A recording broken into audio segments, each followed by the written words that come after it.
Hey friend, so we have learned how to set up our brand kit. We've learned how to gather and maintain all of our assets and our logos and our colors and all that good stuff. And then I have taught you how to take an existing template from Canva or, if you've purchased it, and add in all of those pieces. And so now I just want to take you through kind of the same concept of taking one design, just duplicating it multiple times and seeing where you get from it. But I want to show you some different design techniques that will help you as you do this. So the first just being like really simple, like here's a square, here is transparency and opacity, and what this can do for you if you are either struggling to make your background less overwhelming for the text that you're placing. That's usually what you're doing. Or if you're just trying to get a specific look and feel, like maybe you want this to look more like one of your brand colors, and so just adding your brand colors on top of that. And again, like you can play with opacity. That can really help, and you can make it super, super subtle if you want to, just to, like really help the text stand out. That's usually why you're using this. And so another technique that you can use is to start getting into manipulating your photos. And so what I mean by that is, okay, we're going to take the opacity off, and we're going to, let's just start looking for photos. We're going to take this photo here. Sorry. And we can manipulate this a bunch of different ways. Now, if I'm looking right now, it's actually really difficult, especially for me to see the CN Explorer, and the perfect time is now. So maybe this is on brand for us, but let's find different ways that we can use this image. A super successful way that I've found to do this is to just blur.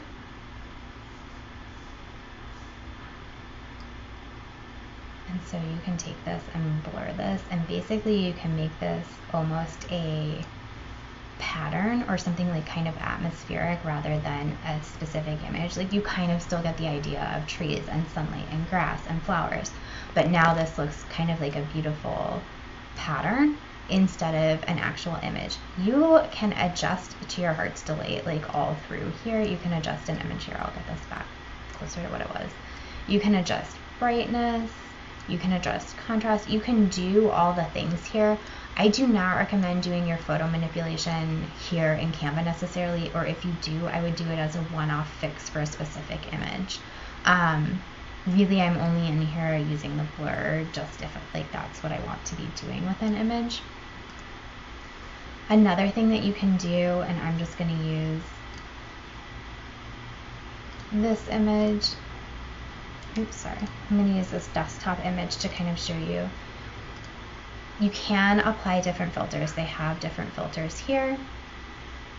The photogenic ones, kind of like these filters.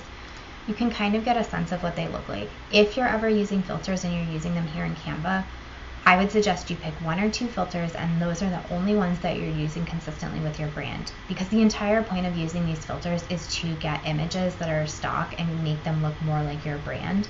But if you're changing the way that looks for every single image that you're doing, then like the entire point of doing that was lost.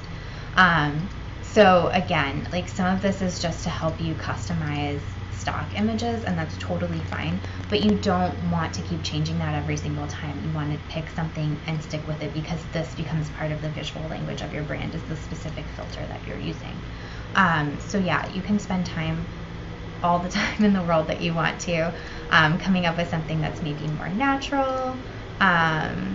You can choose warm color, like a warm filter, a cool filter, a vivid filter if you want to really highlight different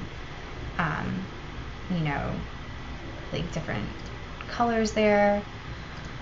Something that's soft that kind of like desaturates it and makes it a little bit less contrasty. Vintage if you want something that's black and white. And then, just this is all like brand specific, and so you have to have that heart to heart with yourself, like, okay, this is a really fun filter. Does it actually serve my brand? Does it serve my message? And maybe it does. Like, so I'm not saying don't do it. I'm just saying that whatever you choose, you need to make sure that it links back to your larger brand and the messaging and the visual language that you're creating for it. So I'm just going to cancel out of that for now. Again, you can kind of do this duotone. Like, the world is your oyster, and this can, again, really help you emphasize different colors for your brand if you want to do that. Like, maybe if you have an Instagram feed, for example, and one of your main colors is blue and it's very close to this blue, you can change it to be your brand color. Like, if you want to, you can change it to be your brand colors. If you don't want to, you can keep it as that blue. Like, maybe that actually works for you. And now every 5th image on my Instagram feed or something is me applying this filter and using it as the background for a quote or and something that I'm talking about, my services or something like that. So again, you can use all of this stuff and it's super fun to play with. I just want to make sure that we're keeping in mind as we're doing this and we have these options available to us, that it serves the greater purpose of our brand. So yeah, another way that you can start manipulating images, which just, I don't know if there's any other designers that have spent hours in Photoshop trying to, like, mask someone. And this used to be such a hard thing to do. Like, I've actually spent hours doing this, but you can do the background remover, and then it will come up with a beautifully removed background image here. This is perfect for individuals. It kind of does like a smart, and again, you can just like run that, like now you can just like highlight that on your brand color or something like that. So this is kind of where I see photo manipulation happening. The other thing that's an option, if you need it, you can add an image and then you can edit the image by adding it into a mock-up, which is really nice if you have specific services. Say this image that I put on, like, instead of this, say I had like my website, like a screenshot of my website that's now mocked up in here. So like you can see that you can do just like some nice mock-ups here if you want to. You don't have a ton of like manipulation capability of how that's going to show up.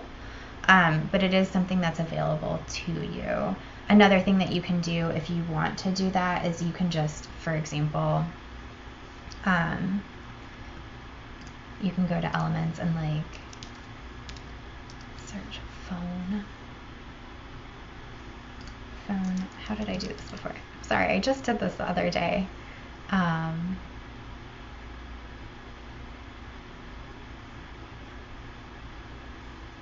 think that was someone's phone. Like, let's say this was someone's phone.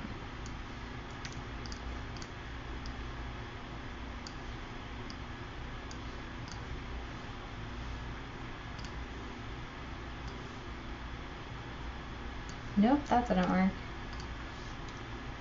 Sorry, friends. I just did this the other day. It might be easier. Oh, this is how I did it. Sorry. So if you have a phone here, this is where templates can be really helpful too. You're like, oh, I like this. Now I'm just going to go ahead and add an image to it.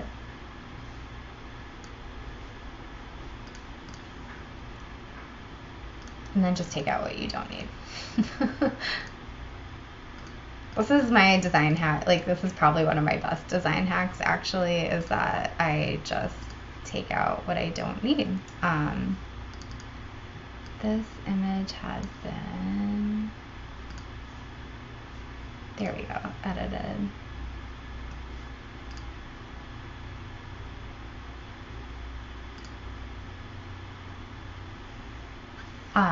So yeah, so then you can kind of just, go back to hopefully what it was. Whoa, hi friend.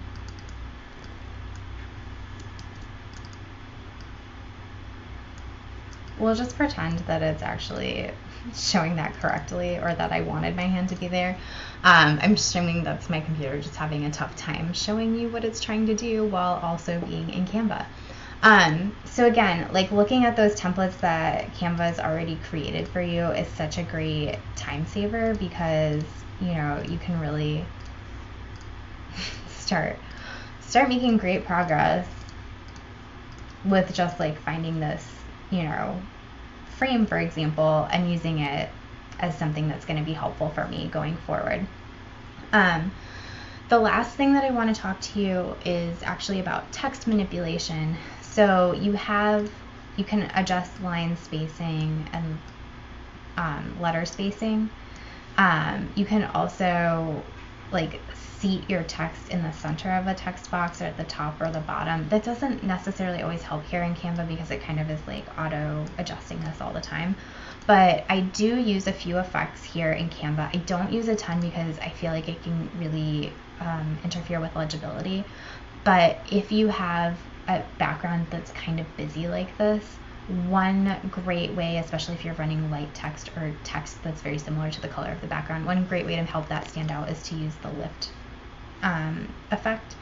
So it just gives it a really diffuse drop shadow. Like you can do a drop shadow. I don't prefer a drop shadow in this instance just because it's kind of I feel like a clunkier way to do the lift effect. This is nice and subtle, and half the time you don't even know that that's what's happening. You can use all of these effects here if you want to. You can use a drop shadow, you can hollow this out, you can use neon or glitch. You can do all of that, but this is the same conversation of the filters. Does it serve your brand? Does it relate to the visual language that you're using with your brand? And so honestly, more than anything else, I would just err to the side of simple and doing nothing if that's easier, because you don't want to interfere with legibility, and you don't want to interfere with readability. Like you really just want to make sure that you're getting your message across no matter what. You don't want to get too caught up in fancy. And so these are absolutely valid options if they serve your brand. And so that's just all I would say as far as that goes. But you also have the option here. I tend not to use it too much, but you can curve your text if you want to. You can kind of see how that may or may not be helpful. You can like just have it curve a little. You can have it curve a lot. You can do that here as well, so that basically you could manipulate it so this ran entirely in a circle. It's something that's super popular right now. The only thing I would say with circular text is whatever's in the circle, like this should not be your main message, or the part that is your main message should be entirely readable. Like if the world is your main message, then fine, but don't ask someone to read upside down. It could be helpful to just repeat your message multiple times and just have the, like, you know, make sure that the first time you repeat it, it's entirely legible up here and then down here. Most of the time I see this, or it's best used as like a supporting piece of information. So like maybe I'm just gonna run the word like new, and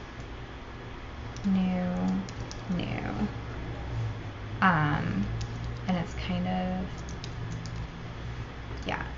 So maybe like whatever I'm doing is new and I really want to call that out to you, but I can read this and I don't have to worry about the fact that like it's just kind of like a secondary piece of information, and then whatever is here is maybe my first piece of information, or it can be sale, or you know, like whatever here is here, a testimonial. Like if you want to say that this is a testimonial,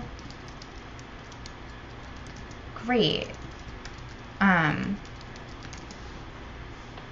Again, you know, you can just kind of like make sure that this is here and then have someone write something nice here and then have them sign it.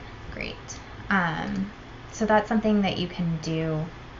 Those are probably the two, like the curve effect and the lift effect are probably really the only things that I do here in Canva, other than just the fact that I can manipulate if I want this in all caps, or I can make it like upper and lowercase.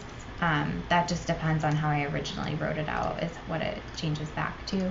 So I can do that. I can I spend time adjusting the letter spacing and the line spacing is what I spend time doing. And so that is really what I'm using in Canva. I think the biggest takeaway is whatever you're doing, you just need to make sure that it's all part of the visual language that you've set up for your brand and it all serves your brand. And then just make sure it's legible. Like, don't get your message so lost in being clever that it's lost and you didn't actually say what you wanted to say to your ideal client or to your audience or to someone you're trying to educate or to a peer. So I hope that helps, and I will see you in the next lesson.